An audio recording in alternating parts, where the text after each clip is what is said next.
Bellas Artes, en la Sala María Zambrano, a las 7 de la tarde, un acto con diferentes portavoces y portavozas del Grupo Parlamentario Confederal que van a poder pues hablar con ustedes y detallarles estas propuestas, insisto, con el objetivo de hacer el sistema electoral más proporcional. Creo que ya son demasiados siglos en los que el lenguaje se utiliza como instrumento para perpetuar el machismo en las sociedades. Lo que no se nombra suele no existir y es muy curioso que la mayoría de los lenguajes utilicen el masculino para referirse también a la otra mitad de la población, que somos las mujeres.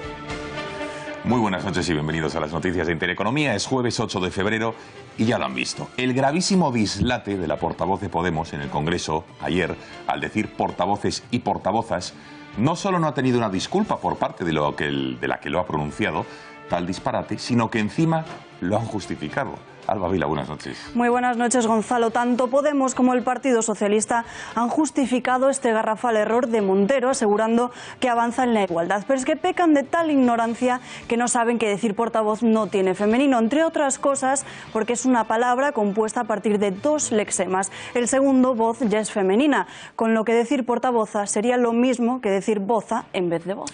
Los argumentos para justificar tal aberración lingüística son absurdos y se los pueden imaginar, que si es una manera de avanzar en la igualdad, que si pretendía visibilizar a la mitad de la población, las mujeres, que ha sido invisibilizada después de demasiados siglos, falacias y excusas para intentar justificar la realidad de su analfabetismo y, como decía el portavoz del Gobierno, el escaso nivel educativo en nuestro país, con lo fácil que hubiese sido una disculpa. Me equivoqué, fue un error.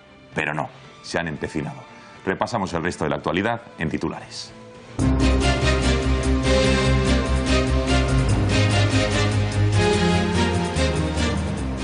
El Gobierno va a aprobar mañana la recuperación de planes de pensiones. Va a ser el Consejo de Ministros quien lleve adelante el Real Decreto para que las personas que han invertido en estos planes puedan recuperar todo o parte de lo ahorrado a partir de los 10 años de dicha aportación. Por eso, mañana viernes voy a proponer al Consejo de Ministros la aprobación de un Real Decreto que permitirá a las personas que ahorran en planes y fondos de pensiones recuperar todo o parte de lo ahorrado a partir de los 10 años de la aportación. El presidente del Parlamento catalán, Roger Torrent, acude a las cárceles de Estremera y Soto del Real para entrevistarse con los encarcelados Oriol Junqueras, Joaquim Forn, Jordi Sánchez y Jordi Cuixart. A pesar de las bravuconarías exigiendo su libertad, ni una sola mención sobre el debate de investidura. Insisto, son hombres de paz, son hombres dignos, son hombres de profundas convicciones democráticas que no tendrían que estar en la prisión. Hoy esta reunión no se debería haber celebrado dentro de los muros de una prisión. En Crónica Internacional, el expresidente del Gobierno, José Luis Rodríguez Zapatero, sigue en el punto de mira por la mala mediación que está realizando entre el Gobierno venezolano y la oposición. Zapatero se alinea con el régimen chavista y ha pedido a la oposición que suscriba las elecciones que Nicolás Maduro ha convocado para finales del próximo mes. Lo analizaremos con un experto en política internacional. Esta noche ha sido la más fría del invierno. Los termómetros se han desplomado y el hielo continúa dando problemas porque todavía hay más de 190 carreteras españolas afectadas con algún tipo de restricción. Fuera de las fronteras de nuestro país hay quien se atreve a sacar los esquís a las calles.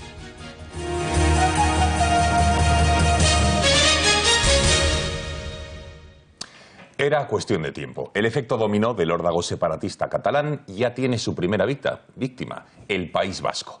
El PNV pretende que el nuevo estatuto de esa comunidad autónoma reconozca el derecho a decidir, pero no dice ni cómo se podría hacer ni a través de qué mecanismos. Esta propuesta la han presentado esta mañana en un documento de 17 páginas, pero dicen quedarse ahí para evitar abrir un nuevo frente secesionista en nuestro país. Es decir, aseguran respetar la legalidad vigente, pero dejan una puerta abierta a que el Estado reconozca la voluntad del pueblo vasco.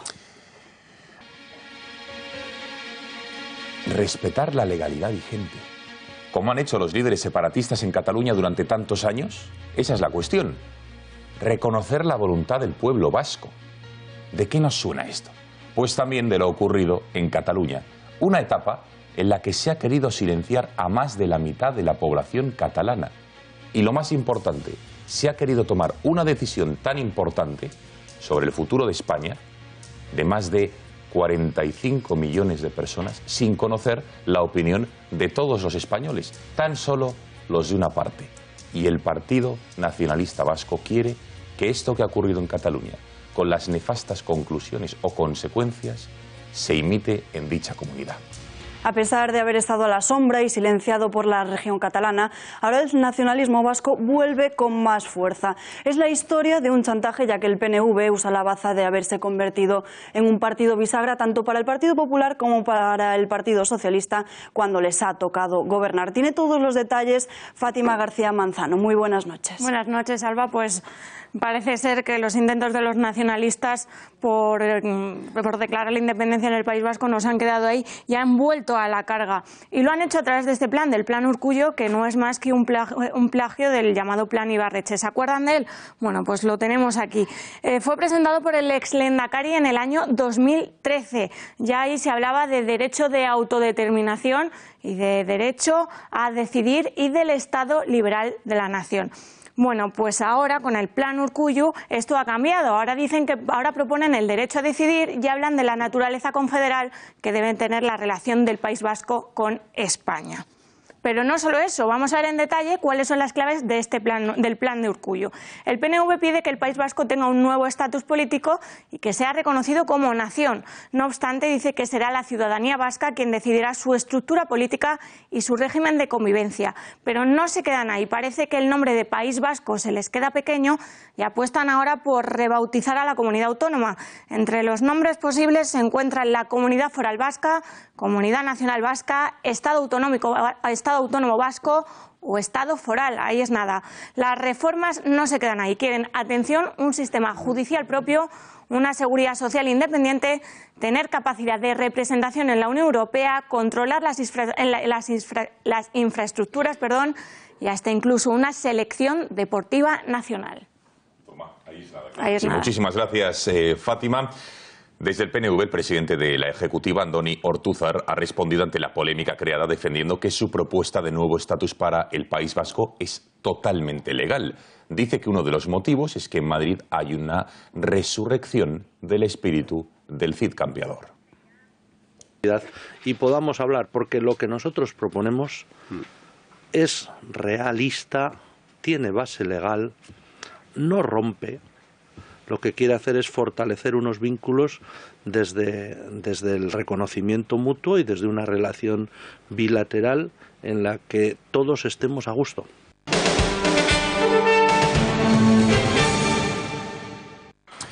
Si este miércoles conocíamos las declaraciones ante el magistrado del Tribunal Supremo de Jordi Sánchez y de Oriol Junqueras, hoy se han filtrado las de Joaquim Forn y las de Carme Forcadell, ex consejero del Interior y expresidenta del Parlamento catalán. Vamos por las de Forn. El diario La Vanguardia saca en exclusiva estos audios en los que asegura que Pérez de los Cobos, el comandante de la Guardia Civil, que fue destinado durante el mes de octubre a coordinar a las fuerzas y cuerpos de seguridad del Estado, Policía, Guardia Civil y Mossos d'Esquadra, que Pérez de los Cobos fue el coronel encargado de la actuación policial de los agentes autonómicos en el referéndum ilegal. Hace apenas unos días, el magistrado del Supremo negaba la salida de prisión de Forn al señalarle como uno de los responsables de la organización de esta cita ilegal después de haber escuchado el testimonio del propio Pérez de los Cobos. Bueno, declaraciones ante el juez Llarena el pasado 11 de enero. Veamos qué más decía el exconsejero. María Matos, buenas noches. Buenas noches. Pues lo que más nos ha llamado la atención de esas cuestiones es que Forn quiso hacer creer al tribunal que él intentó evitar la celebración del referéndum ilegal cuando él mismo firmó su convocatoria. A partir del momento en que recibimos los mandamientos judiciales y de Fiscalía, así actuamos desde Mossos d'Esquadra. Usted sí que participó y elaboró el decreto de convocatoria del referéndum junto con todo el cogobierno, ¿no? Firmé. Ese documento, ese decreto, convocaba el referéndum que había sido suspendido y que había sido anulado por el Tribunal Constitucional. ¿Hizo usted algo por evitarlo? En todo caso, lo que hice son las discusiones internas que tuvimos dentro del Gobierno. De hecho, es que hace tan solo unos meses, públicamente, decía que no iban a frenar ni a detener el referéndum. És evident que no aturarem la convocatòria del referèndum, això està claríssim. También intenta confundir al alto tribunal diciéndole que jamás habría ordenado a los Mossos que incumpliesen los mandamientos judiciales de evitar el referéndum. Garantiza que estaban totalmente a las órdenes de la justicia española. Y que, por tanto, no podía haber duda que los Mossos d'Esquadra actuarían cumpliendo estos mandamientos. Cumpliendo los mandamientos de los jueces y fiscales. Porque preveía que esto pasaría y porque yo tampoco quería poner ninguna objeción ni ninguna duda a mi actuación ni a los Mossos d'Esquadra.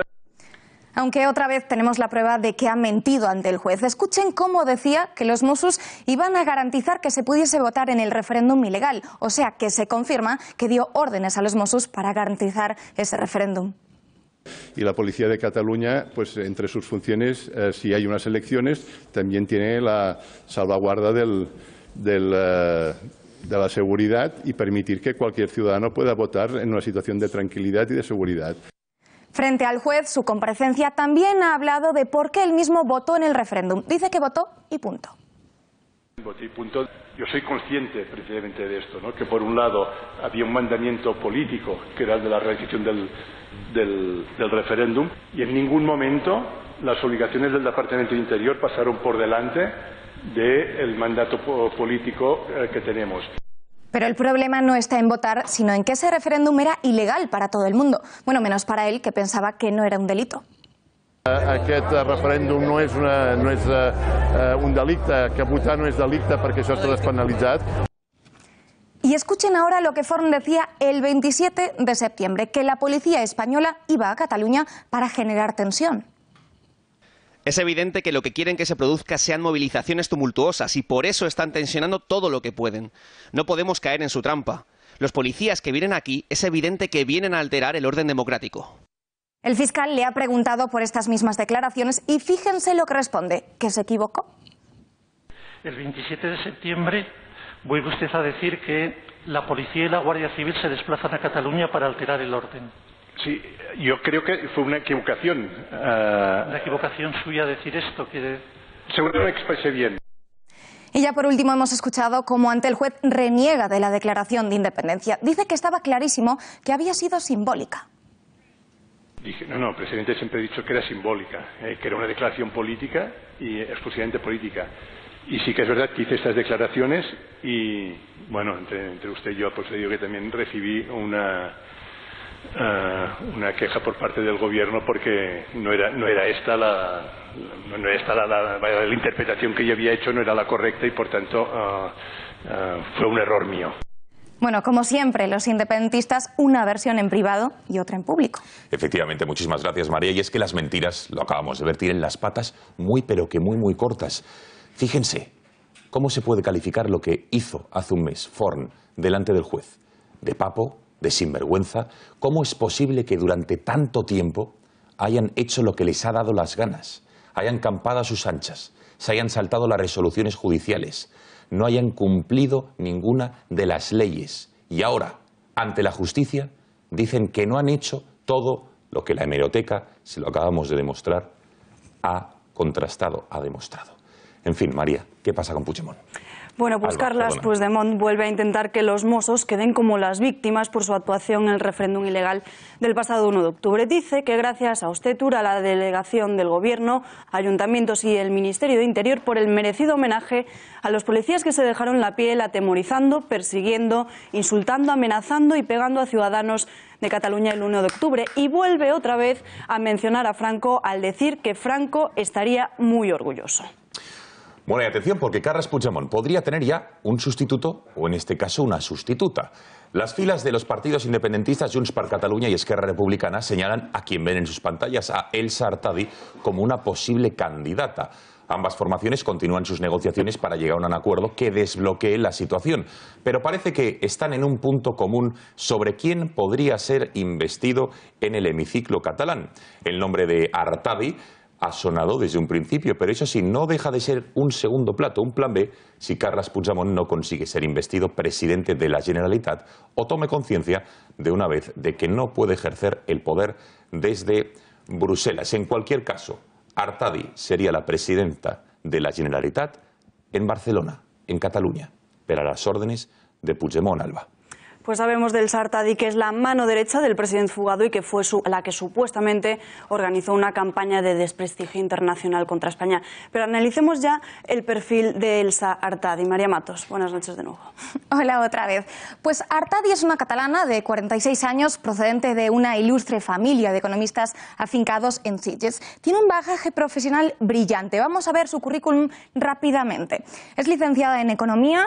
También lo ha sido por la Universidad de Harvard como doctora. Tiene un doctorado en Harvard, como decíamos, pero atención, porque también es consultora del Banco Mundial en Washington y ha sido profesora en distintas universidades, como por ejemplo en Milán y en China. Así que bueno, queda clarísimo que su formación como economista es muy buena y quizás fue eso lo que la llevó a convertirse en la mano derecha de Puigdemont. Aquí vemos confianza de Puigdemont y llegó al gobierno catalán asesorando por el entonces consejero de Economía Mas Colell.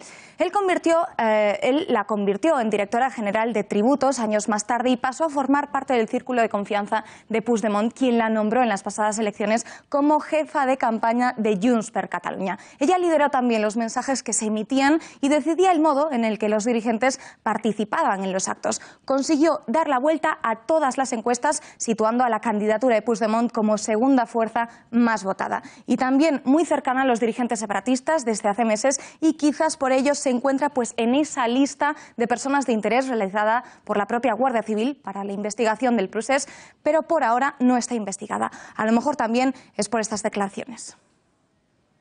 Quin camí està sent molt útil, en la nostra opinió? Posar l'Estat contra les cordes en el sentit de que ells mateixos s'han d'estar rebentant des de dins el propi estat de dret. I això, les contradiccions democràtiques i legals que nosaltres els estem posant, ens sembla que és un recorregut que és molt important i que s'ha de fer. Por poner al Estado contra las cuerdas. Así que parece que podría ser la próxima sustituta de Puigdemont. Gracias, María. Y parece que, aunque esta posibilidad esté todavía en el aire, las reacciones no se han hecho esperar. Mientras que desde el bando republicano han dicho que no les consta este nombre alternativo, desde el Partido Popular, Xavier García Albiol atiza a los separatistas al asegurar que caería muy bajo. Y si al final la propuesta de los partidos independentistas es que la primera autoridad de Cataluña sea esta señora, con todo el respeto le diré que me parece que ni la institución podía haber caído tan bajo ni ella aspirar a tanto. Fer bo el resultat d'aquell 22 de desembre, fer bons els 70 diputats, trobar la manera de legitimar Carles Puigdemont, recuperar el govern i començar a fer polítiques en la línia de les polítiques republicanes. No renunciarem a restablir el president legítim, no renunciarem a acabar amb el 155 i no renunciarem a treballar per la ciutadania de Catalunya a partir de les polítiques republicanes. Palabras de Sabría. Por su parte, el presidente del Gobierno, Mariano Rajoy, ha pedido otra vez más que el Parlamento catalán elija a otro presidente que no esté inmerso en ningún tipo de procedimiento judicial. Yo, como presidente del Gobierno, convoqué unas elecciones que dieron la voz a los catalanes con toda la legalidad y legitimidad. Los ciudadanos votaron con normalidad y ahora estamos en manos del nuevo Parlamento catalán, está en manos del nuevo Parlamento catalán elegir de una forma normal a un presidente normal. Atención a las palabras de María Dolores de Cospedal en una entrevista en OK Diario. La ministra de Defensa y archienemiga de la vicepresidenta del Gobierno, Soraya Sáenz de Santamaría, ha asegurado que si no hay gobierno en Cataluña, el artículo legítimo, el artículo 155, va a continuar. Es decir, que están garantizadas un gobierno para los catalanes. Así lo aseguraba en esta entrevista, donde también ha calificado a TV3 no como un medio de comunicación, sino como una televisión propagandística y manipuladora. Lo que le tengo que decir, con toda rotundidad, es que entre tanto Cataluña, la Generalitat de Cataluña, no tenga un gobierno legalmente constituido, se sigue aplicando el 155. No. Se ve hace 30 años, efectivamente, y a todo el mundo le ha parecido que la libertad de información tenía que estar por encima. Lo que ocurre es que a una inmensa mayoría de los ciudadanos de Cataluña y desde luego del resto de España nos parece que TV3 ha dejado de ser un medio de comunicación social para pasar a ser un medio de propaganda política y de manipulación. Por su parte, el presidente del Parlamento catalán, Roger Torrent, ha hecho una ruta por las cárceles madrileñas en las que se encuentran los separatistas. Torrent se ha dirigido primero a Extremera visitando a Oriol Junqueras y a Joaquim Forn. Más tarde lo ha hecho con Sánchez y Cuixart, ambos en Soto del Real. Lo hacía acompañado del dirigente del PDeCAT, Francesc Homs, también por Josep Lluís Queries y Joan Bagué. Según Torrent, todos los líderes, sobre todo Forn y Junqueras, se encuentran en buen estado de ánimo. Ha defendido que son hombres de paz, Alba. Así es, ni una sola palabra al respecto de la investidura o del pacto entre Junts per Catalunya y Esquerra. Pero se ha defendido a los presos, sobre todo, dice que hará todo lo posible para que salgan de la cárcel. Insisto, son hombres de paz, son hombres dignos, son hombres de profundas convicciones democráticas que no tendrían que estar en la prisión. Hoy esta reunión no se debería haber celebrado dentro de los muros de una prisión. Y Puigdemont recoge también en su cuenta de Twitter el comunicado de Amnistía Internacional donde dice la liberación inmediata del líder catalán encarcelado. La extensión de la custodia provisional de Jordi Sánchez constituye una restricción excesiva y desproporcionada de su derecho a la libertad de expresión y reunión pacífica. Y atención a lo que ocurre en Cataluña, nuevo ejemplo de la gravedad del asunto que se está viviendo, de la persecución y de la intolerancia de algunos. Sabíamos del adoctrinamiento en colegio, de las burlas al Estado, y ahora hemos conocido a una pediatra que ha negado a atender a un niño de 8 años porque sus padres defienden la unidad de España. Esta familia de la localidad de Balsareny ya había sufrido con anterioridad la ira de estos nacionalistas intransigentes cuando intentaron quemar su casa por tener una bandera del país colgando en su balcón. Fue la semana pasada cuando la madre del niño le llevó a una consulta porque tenía fiebre y la doctora se negó a atender al hijo en un primer momento y avisó a la mujer de que no lo llevase más. Acto seguido, la pediatra denunció insultos y amenazas por parte de la madre, pero esta tenía un audio grabado en la consulta. Un juez de Manresa ya ha imputado a la pediatra por denuncias falsas.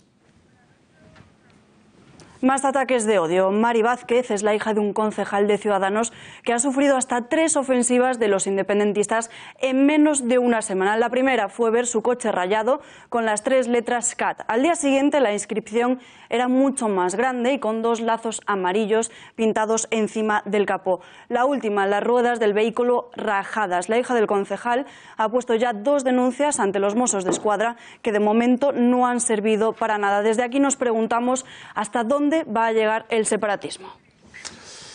Y atención, porque prosigue la polémica sobre si el independentismo utilizó dinero del Fondo de Liquidez Autonómico para sufragar el mal llamado proceso independentista y sobre todo el referéndum ilegal del 1 de octubre. Saben ustedes que el juez de instrucción número 13 de Barcelona, en un auto de hace 10 días, así lo atesoró y lo demostró. Pero ayer el presidente del Gobierno lo negaba y hoy la ministra de Defensa, María Dolores de Cospedal, también ha negado rotundamente que se haya utilizado dinero del FLA para financiar, como les digo, el referéndum. Dice Cospedal que desde su punto de vista no está probado hasta que un juez lo determine.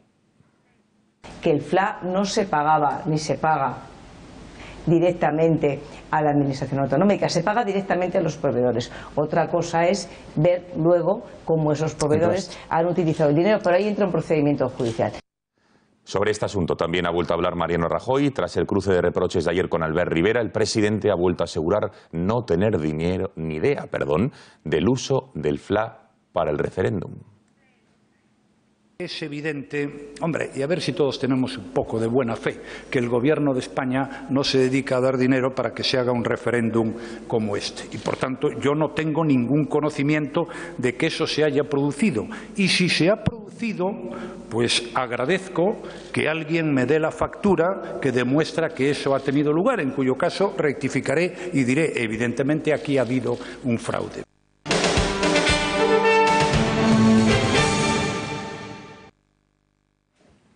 No hay factura, como pedía Mariano Rajoy, pero sí que existe, como les decía, un auto que vamos a ver del Juzgado de Instrucción número 13 de Barcelona, en el que salió a la luz la semana pasada, en el que se tacha como evidente que el pago de los gastos del proceso se realizaron directamente por la Generalitat y que todo o parte de los pagos fueron realizados a cargo de los créditos obtenidos a través, y ahí lo leen en mayúsculas, del FLA, del Fondo de Liquidez Autonómica. Si se produjeran unas elecciones generales en España, ¿quién las ganaría? Según el CIS, las ganaría el Partido Popular. Segunda posición, el Partido Socialista, seguido de Ciudadanos. Pero hay una formación, Vox, a quien ven en sus imágenes, que no sale con ni una décima de voto. Mientras que los estudios que tenemos es que Vox tendría un escaño en el Congreso de los Diputados, según muchísimas encuestas y sondeos demoscópicos. Así se desprende de las últimas encuestas. No obstante, no hay datos más actualizados porque en el último sondeo del CIS, como les decía, se aseguraba que la formación de Santiago Abascal no solo no iba a tener ningún escaño, sino que nadie en nuestro país le iba a votar. Javier Torres, ¿qué nos puedes contar de ello? ¿Qué tal, Gonzalo? Buenas noches. Pues el Partido Popular, esta oleada, decimos que el Partido Popular, el error cometido ayer por Irene Montero al emplear el término portavoza, vuelve... Sí, vamos a ver. Irene Montero, como saben ayer todos ustedes, dijo portavozas, efectivamente, Javier. Y hoy, lejos de rectificar, ha seguido R diciendo que su error de ayer no solo fue un error, sino que era intencionado para defender a las mujeres. Así es, Gonzalo. Desde hace ya algunos años el lenguaje es objeto de la cruzada emprendida por la corrección política que pretende cambiar la realidad a su medida. ¿Qué argumentan los políticos que usan mal adrede el castellano? Pues ellos pretenden que la confusión entre el sexo y el género establecida haya provocado algunos errores, como vemos en el caso de Podemos, ha pronunciado la palabra portavoza. Sin embargo, no parecen importarles, como decimos, que den patadas al diccionario. La palabra portavoz está formada por dos lexemas, como hemos dicho al principio del informativo, porta y voz, y la segunda es femenina. Así hablaba ayer, Gonzalo, Irene Montero, y así lo ha justificado hoy. Mañana hay en el Círculo de Bellas Artes, en la Sala María Zambrano, a las 7 de la tarde, un acto con diferentes portavoces y portavozas del Grupo Parlamentario Confederal que van a poder hablar con ustedes y detallarles estas propuestas, insisto, con el objetivo de hacer el sistema electoral más proporcional. Creo que ya son demasiados siglos en los que el lenguaje se utiliza como instrumento para perpetuar el machismo en las sociedades. Lo que no se nombra suele no existir y es muy curioso que la mayoría de los lenguajes utilicen el masculino para referirse también a la otra mitad de la población, que somos las mujeres. El revuelo causado por Irene Montero ha suscitado la defensa, por supuesto, de Pablo Iglesias, que ha señalado que hay que avanzar en el lenguaje inclusivo. Lo vemos aquí en un tuit que ha publicado esta misma mañana. Decía Pablo Iglesias que la RAE define la palabra fácil como dedicada, dicho especialmente de una mujer que se presta sin problemas a mantener relaciones sexuales. Bueno, esto es lo que decía Pablo Iglesias, porque para él hay que seguir avanzando en el lenguaje inclusivo. Lógicamente, en el Partido Socialista también han apoyado a la diputada de Podemos. Adriana Lastra defendía así a Irene Montero y aseguraba que ella llama portavoza a Margarita Robles. Bueno, yo creo que lo que no se nombra no existe. Esa es una máxima feminista de siempre, como sabéis todas y todos. Y por supuesto, a mí no me parece mal, igual que no me pareció mal el miembros y miembras. Es decir, creo que el lenguaje avanza también con la sociedad, y muchas veces la sociedad va delante del propio lenguaje, ¿no? Y este se va acomodando. Lo que sucede a diario con las inclusiones en la RAE, por ejemplo, así lo demuestra. A mí me parece bien y además lo aplaudo y también lo defiendo. Yo muchas veces digo, bueno, yo a mi portavoza la llamo portavoza. Pero también hay respuesta desde el Gobierno. Hoy el ministro portavoz Méndez de Vigo ha señalado con cierta ironía que hay que mejorar el sistema educativo. Un acto con diferentes portavoces y portavozas del Grupo Parlamentario Confederal. ¿Qué le parece lo de portavoces y portavozas? Bueno, que le diga, ¿no? Vamos a mejorar mucho el sistema educativo en España.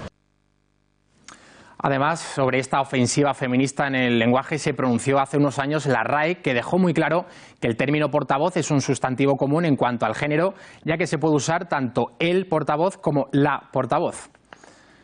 Desde la llegada de Zapatero al poder, Gonzalo, la política española ha experimentado un cambio hacia el feminismo. Como decimos, esta política de cuotas que llevó a cabo el expresidente socialista propició que España tuviera por primera vez en la historia un gobierno en el que había el mismo número de mujeres que de hombres.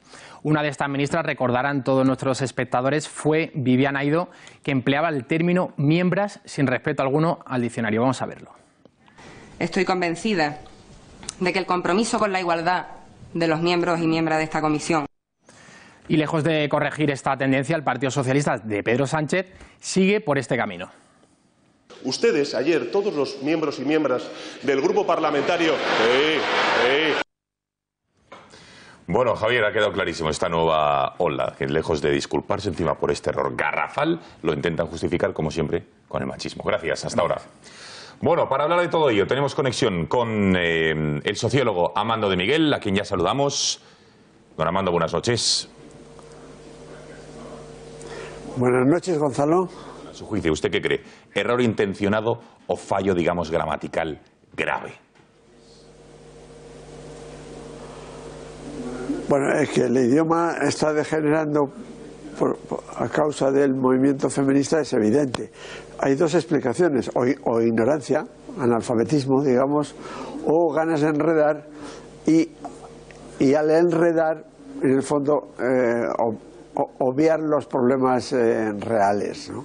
Pero, en fin, esto por un lado resulta divertido, pero la ignorancia es tal, porque, claro, en el castellano, derivado del latín, claro está, hay palabras masculinas y palabras femeninas y expresiones o palabras genéricas. Por ejemplo, cuando decimos los hombres, pues no hace falta decir los hombres y las mujeres normalmente, aunque también podremos decir, si se quiere decir hombres y mujeres, habría que decir varones y mujeres, porque en latín homo, y de ahí hombre, significa los dos sexos, y varón el masculino y mujer el femenino. Pero bueno, si no, si esto no se sabe Aclárenos algo fundamental. Sí. ¿Es el lenguaje machista, por llamarlo de alguna manera? ¿O por qué esta nueva moda del todos y todas, del ellos y ellas, o hombres y mujeres? ¿Pero por qué? ¿Por qué dicen que el lenguaje es machista y que es una tradición? Yo digo que es ignorancia. Sí. No, que dicen que es una tradición que busca, digamos, silenciar a la mujer, como viene haciendo durante tantos y tantos siglos, y que ya es hora de darles voz. No, ni hablar, eso es una estupidez.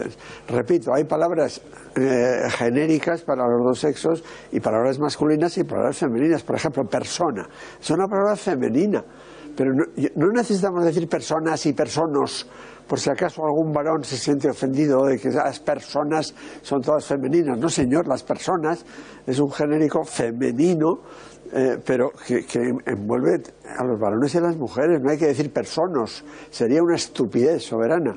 Yo qué sé, es que podemos llegar al ridículo más espantoso, que es a lo que estamos llegando, a esta degeneración del lenguaje, ¿no?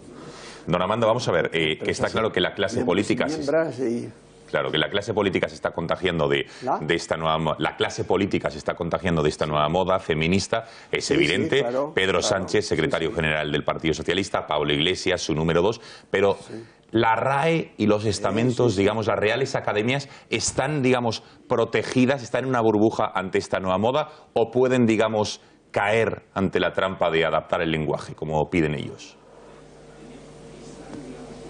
Pues podría ser, pero si se estudia bien esta moda de españoles, españolas, catalanes, catalanas, verá en todos los líderes políticos de la izquierda que nunca dicen parados y paradas. Es decir, es muy curioso. Es decir, no es sistemática esta idea de poner el masculino y el femenino. No. O corruptos y corruptas, nunca lo dirán. Cuando hablan de corruptos es un genérico. Pueden ser varones o mujeres sumidos en la corrupción, pero no dirán corruptos y corruptas, parados y paradas. No es sistemático, y al no ser sistemático quiere decir que es muy pensado y al mismo tiempo muy ignorante, que no tiene ningún fundamento. A veces piensa uno que es para llamar la atención, y lo consiguen, si es para llamar la atención. El otro día una portavoz de Podemos o como se llame, en Barcelona, dijo, porque nosotras opinamos que... Y yo al principio pensé que eran las mujeres de su partido las que opinaban así. No, es todas las personas de su partido opinaban, y ella, en lugar de decir nosotros como genérico, decía nosotras como genérico. Bueno, esto es para volverse loco. Acabaremos diciendo personas. Claro, personas y personas. Yo como varón me siento ofendido cada vez que se dice persona, porque entonces no se dice, no me incluyen a mí en persona, porque eso es femenino. Yo quiero persona. Bueno, pues nos podríamos volver locos. Ha quedado clarísimo. Don Amando de Miguel, que muchísimas gracias por haber atendido a las cámaras de este informativo y buenas o buenos noches. Un placer.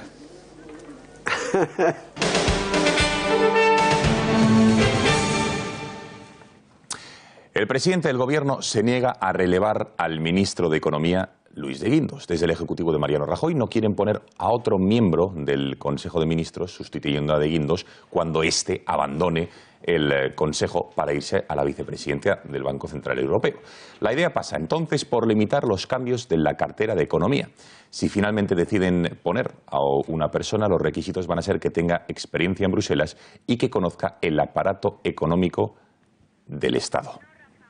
Las declaraciones de la secretaria general de Nuevas Generaciones del Partido Popular del País Vasco, Beatriz Álvarez Fanjul, el pasado sábado, en las que aseguraba que ya no quedan en España ni en el Partido Popular políticos como Gregorio Ordóñez, han puesto a poner de manifiesto las grandes diferencias entre la actual dirección del Partido Popular Vasco y gran parte de los votantes de la militancia.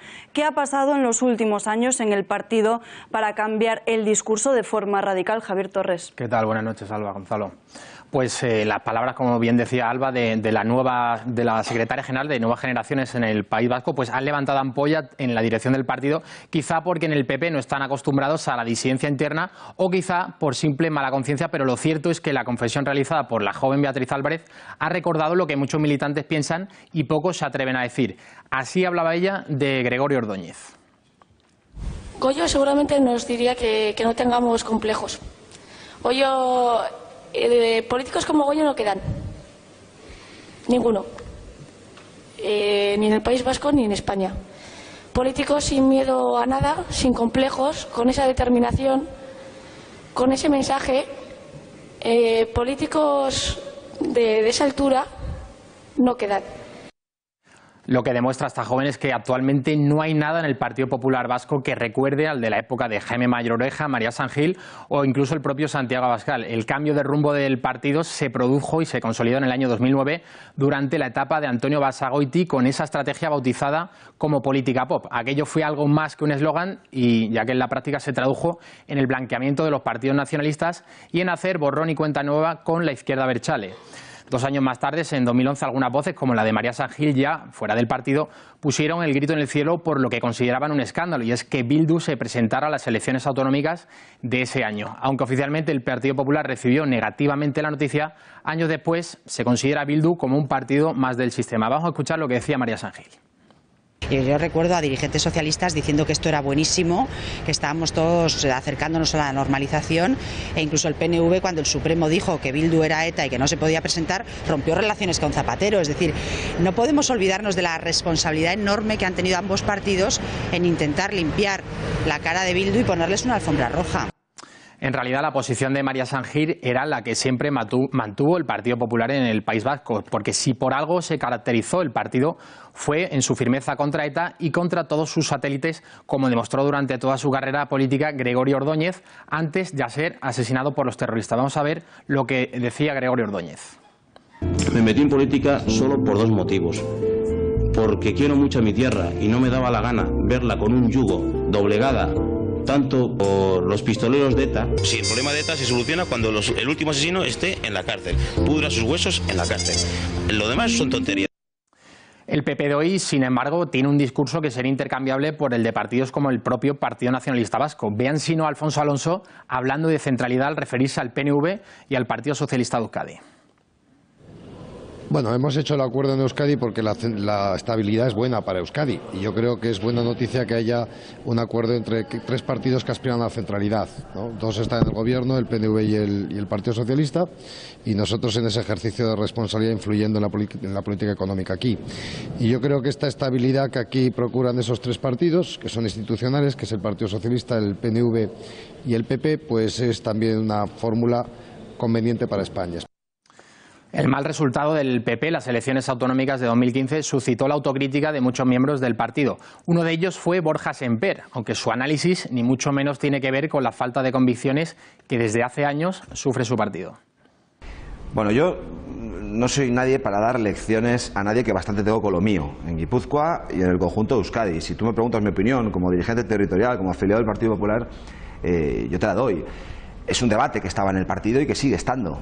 Que tenemos que hacer algo, que tenemos que cambiar o que tenemos que seguir evolucionando es una obviedad. Yo creo que eso no lo discute absolutamente nadie en el Partido Popular.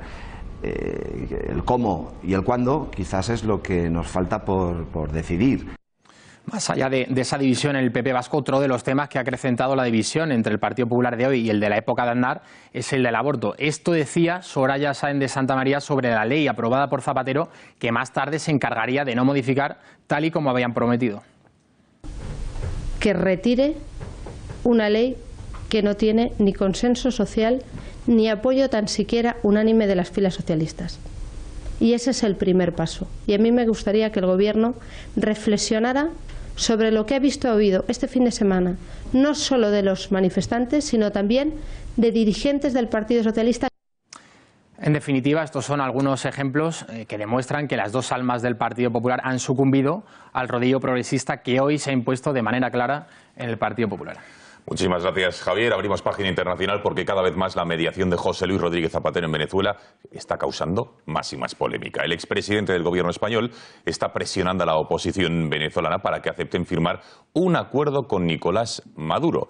Consistiría en que cedan a la celebración de las elecciones que acaba de convocar el chavismo presidenciales para el próximo 22 de abril y que además reconozcan a la Asamblea Nacional Constituyente, un órgano ilegal que Maduro inventó para tener todo el poder en el Parlamento. Eso sí, Zapatero no ejerce fuerza ni presiona por la libertad de los presos políticos, que se sepa.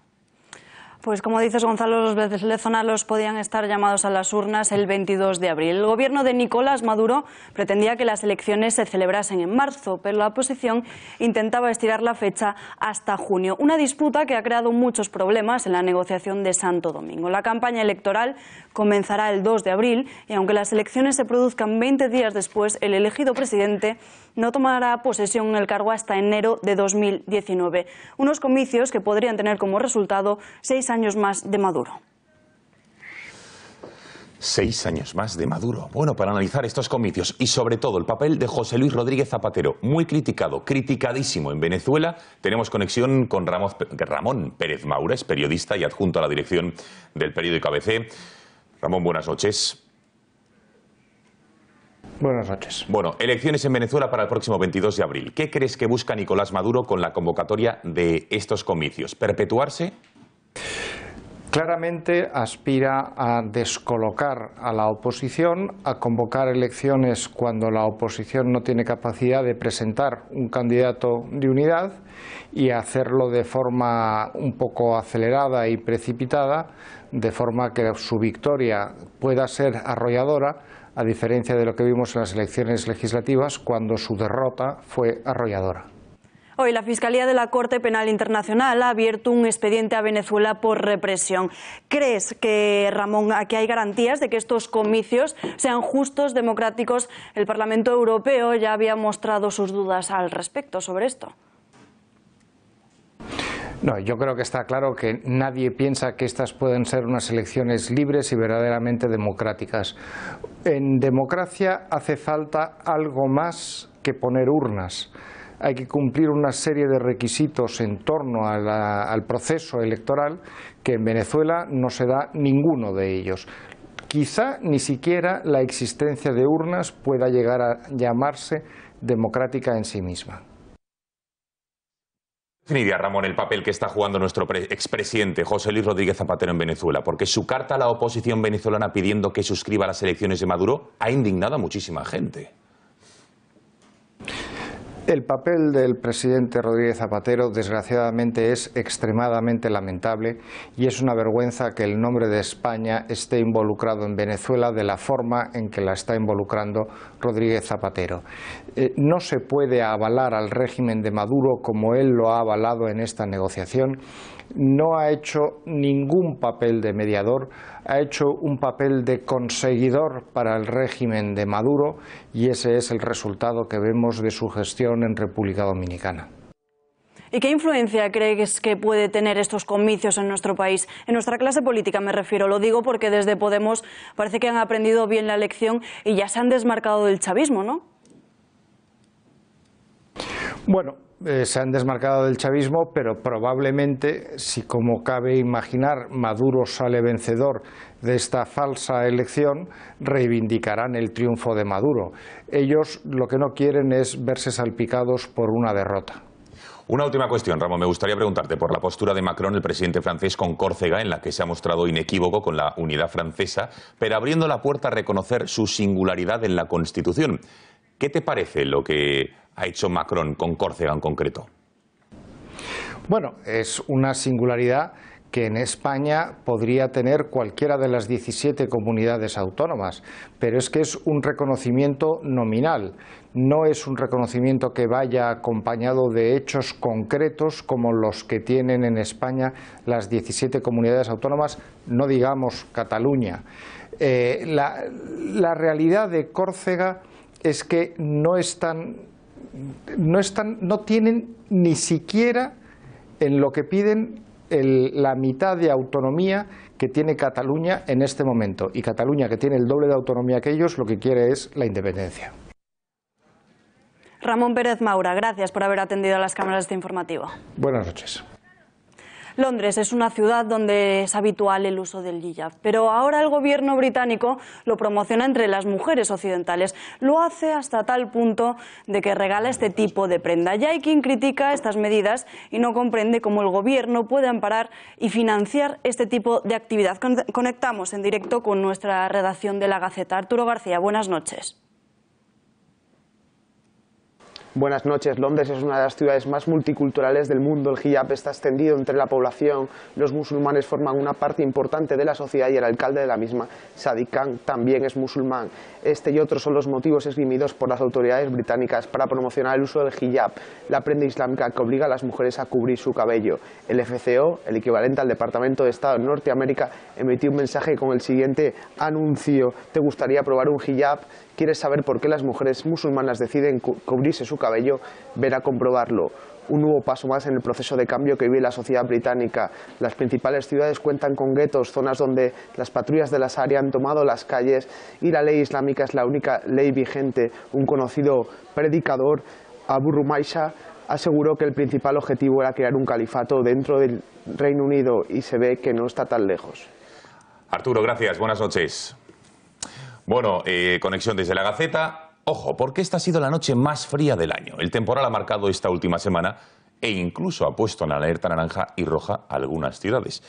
No solo en España, también en toda Europa. Es el ejemplo de París, donde los franceses han tenido que convivir y están teniendo que convivir con heladas, termómetros bajo cero, inundaciones y con la posibilidad de que el Sena vuelva a desbordarse.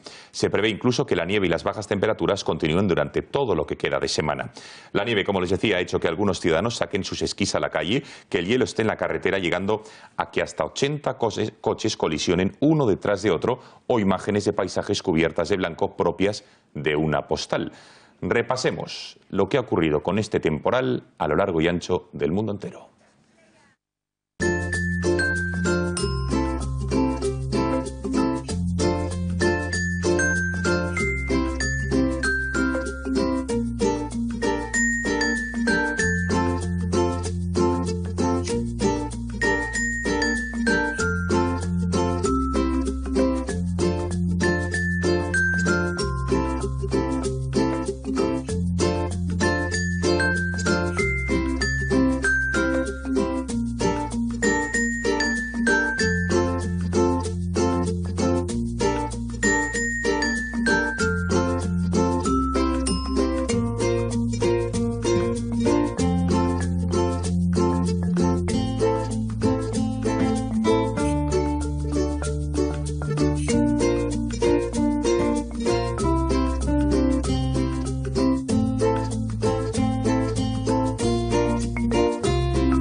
En los deportes, Juan Manuel Pérez Noya, buenas noches. ¿Qué tal? Buenas noches. Bueno, llegada ya del Barcelona a Mestalla. Sí, del Barcelona y del Valencia, de esos dos equipazos que nos van a deleitar a todos, esperemos, con una apasionante segunda semifinal de la Copa del Rey. Hay que ver el ambientazo que hay en Mestalla. Al Barça le espera una encerrona en ese encuentro que comienza en apenas 9 minutos.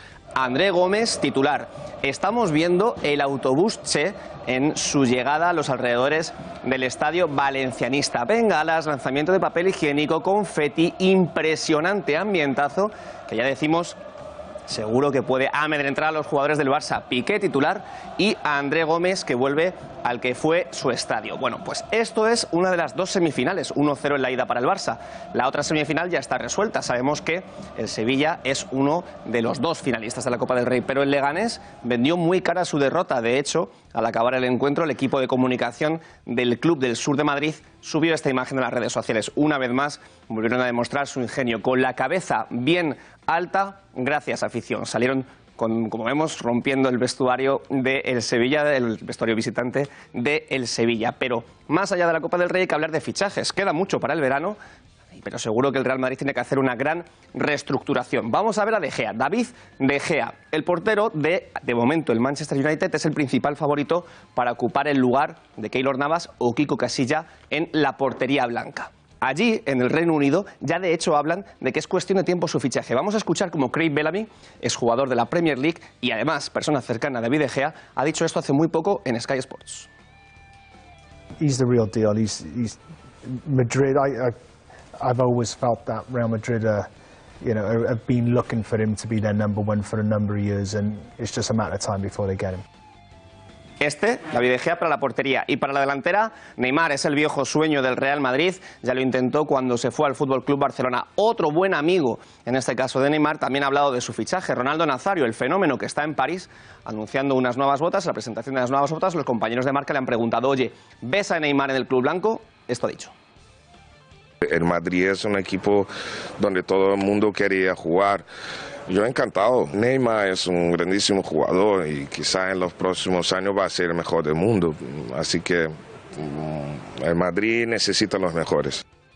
Bueno, el Madrid necesita los mejores y uno de los que puede ser mejor es Robert Lewandowski. Esta es la portada del diario Marca de ayer. Ya hablábamos de ese interés por el delantero polaco del Bayern de Múnich. Bueno, pues hoy el propio jugador ha salido en rueda de prensa y no ha querido valorar los rumores que le relacionan con el equipo blanco. Nosotros, en Punto Pelota de Intereconomía, sabemos que sí o sí él se está ofreciendo al equipo madridista para que a partir de la temporada que viene sea su nuevo delantero. Y muy rápido, Alba Gonzalo, hay que hablar de baloncesto, porque si la NBA es noticia que Isaiah Thomas pasa de los Cavs a los Lakers, máximo rival de los Celtics, que es su anterior equipo, en España es noticia este hombre, Alfonso Reyes, presidente del sindicato de baloncesto, que va a la huelga a partir del 14 de febrero. De momento no hay Copa del Rey. Toma, lo veremos, lo seguiremos. Gracias, Juan Manuel. Buenas noches. Alba, nos vamos. Nos vamos, pero antes de despedirnos, vean este vídeo donde un padre explica a sus hijos en qué consiste una cabina telefónica en pleno siglo XXI, momento en que las nuevas generaciones viven enganchadas a la tecnología. Es todo un hito. Les dejamos con este curioso vídeo de un padre enseñando a un hijo de cosas del pasado. Qué curiosidad. Les dejamos. Vuelve la información mañana a las 8:30 de la tarde. Que pasen una buena noche. Adiós. You can call 911 and you can call 411 directory. You can make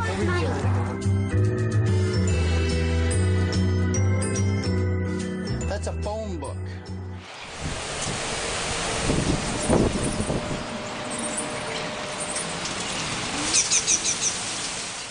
Nadie podrá decir en esta ocasión que el invierno no está transcurriendo tal y como se decía que ya no existían. Pues aquí lo tenemos. Este invierno se está caracterizando por los fenómenos propios de la estación invernal. Lluvia, nieve, viento, temperaturas bajas, numerosas heladas, en definitiva, lo propio de esta estación en que estamos. Mañana habrá precipitaciones en forma de nieve en numerosos puntos del cuadrante noroccidental, es decir, en Galicia, en Asturias, Cantabria, en gran parte de Castilla y León, y también pueden producirse en zonas de Navarra, La Rioja y el sur de la cordillera ibérica, así como en el sistema central. En el resto, nubes y claros en la mitad norte, más claros que nube en el sur, y las temperaturas por la noche muy bajas, con numerosas heladas de nuevo en toda la mitad norte, mientras que a la hora de las máximas pues se llegará a valores del orden de los 11-12 grados dentro de la península, en puntos como Badajoz o Sevilla. Quizás se alcancen 13 en Murcia, 12 en Valencia, y también puede haber algunas precipitaciones en las Islas Baleares, así como en las Islas Canarias, donde esas máximas, como ven, no tienen nada que ver con las de la península. En la jornada siguiente, el sábado, de nuevo habrá chubascos, no tan numerosos como en la jornada de mañana, pero seguirán produciéndose precipitaciones en gran parte de la cornisa cantábrica y también en puntos de Castilla y León, donde volverán a registrarse heladas importantes durante la madrugada. Luce el sol o lucirá en gran parte del resto de la península y las temperaturas en el sur tienden a subir un poquito. Se pueden alcanzar entre 13 y 15 grados tanto en el sur de Extremadura como en distintos puntos de Andalucía, en Ceuta y también en Melilla. Canarias sigue con esos 20 grados y en las Islas Baleares también algunas precipitaciones y temperaturas, como ven, incluso las máximas, bajas. Y terminamos la semana con cielos nubosos y precipitaciones de nuevo en Galicia, Asturias, Cantabria, el País Vasco y algunos puntos también del norte de Castilla y León y quizás en los Pirineos. Seguirán las heladas importantes, valores que en zonas altas pueden ser del orden de 14 y 15 grados bajo cero, las capitales de provincia no, pero 6 o 7 grados bajo cero sí se pueden alcanzar en puntos de Castilla y León. Como vemos en la mitad sur peninsular, cielos prácticamente despejados y temperaturas en ascenso. Ya se pueden registrar hasta 16 o 17 grados en Badajoz o en Sevilla. En Canarias, exceptuando las islas más orientales, es decir, Lanzarote y Fuerteventura, en el resto del archipiélago se seguirán produciendo algunas precipitaciones con temperaturas del orden de los 18 o 19 grados de máxima.